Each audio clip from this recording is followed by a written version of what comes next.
Hello there, my name is John and I am a nobody.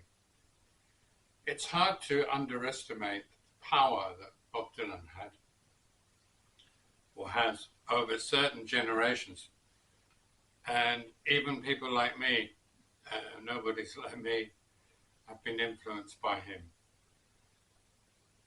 In the olden days we had things called auxiliary nurses in Britain, in the NHS.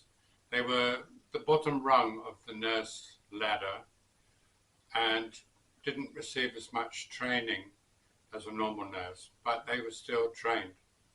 And these were replaced, I can't tell you when, by HCAs, healthcare assistants. They had less training and you didn't have to pay them so much, and so you didn't have to pay them much of a pension or anything like that.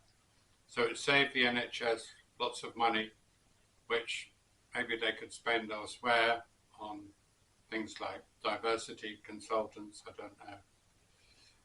It's the biggest employee in the world, the NHS, which is kind of interesting. Anyway, I used to work for an agency as an HCA, and according to them, not to me, I was their most experienced member of staff. I'd worked in 13 different units, seen a lot of things, and I hadn't had a complaint made against me, which is quite rare actually. Anyway, the agency sent me to an NHS hospital because they had a unit which dealt with people suffering from dementia. So I went down there and met this man. I walked onto the ward and, well, unit they call it now. There was an HCA fiddling with her telephone, and I replaced her for an hour, and I saw this man lying in his bed, completely desolate is the word, I think. He looked completely forlorn and abandoned. He's lying in the bed, and I didn't know how to start a conversation with him because I'd never met him before. I noticed on his bedside table that he had a book about Bob Dylan. So that's where I started. So I started with my little stories, which I got from Ian McLagan, about Bob Dylan. And we started chatting. Having broken the ice, he started to wake up a bit and became quite animated. He'd actually been a folk musician. He still had a guitar, or he had two guitars, one at home, the expensive one, and one in the corner of the room, which was a cheap one. And he'd actually written a song that had been performed at the Grand Ole Opry. Now, if you don't know what that is, that's like the Mecca for country and western artists. It's like the place to have your song performed. And this older English guy had that great honor, and I was pretty amazed. I was even more amazed to find out that he'd actually played on the Reeperbahn in Hamburg in the Top 10 Club, which is famous for the Beatles. But I played there too.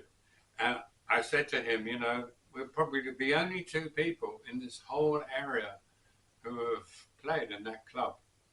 And that broke the ice even further. I took him to what our American cousins call the bathroom, where there's normally not a bath, and helped him. And then he got up and he was walking around and became quite animated. My immediate boss at the hospital said, I don't know what you did to him, John, but he's really come alive. And he had come alive, you know. He was still very frail. He played me the song he wrote for the Grand Ole Opry, but he had to stop playing because his fingers were not up to it. But he had such a lovely voice. It rang like clear as a bell. you know, throughout the unit. It was just beautiful. And my boss, my immediate boss, referred to me as a nurse. I said, I'm not a nurse, I'm an HCA, a healthcare assistant. And he said, yes, but we're all nurses here. All the, what do you call them, all the residents or whatever, the patients refer to all the staff as being nurses. I thought, well, that's a great way of saving a lot of money, isn't it? Just promote everybody. You're a nurse now. That was the only time in my life I became a nurse overnight. Anyway, you take care of yourselves and those you love. I'm going to stop now and hope to see you in the next one.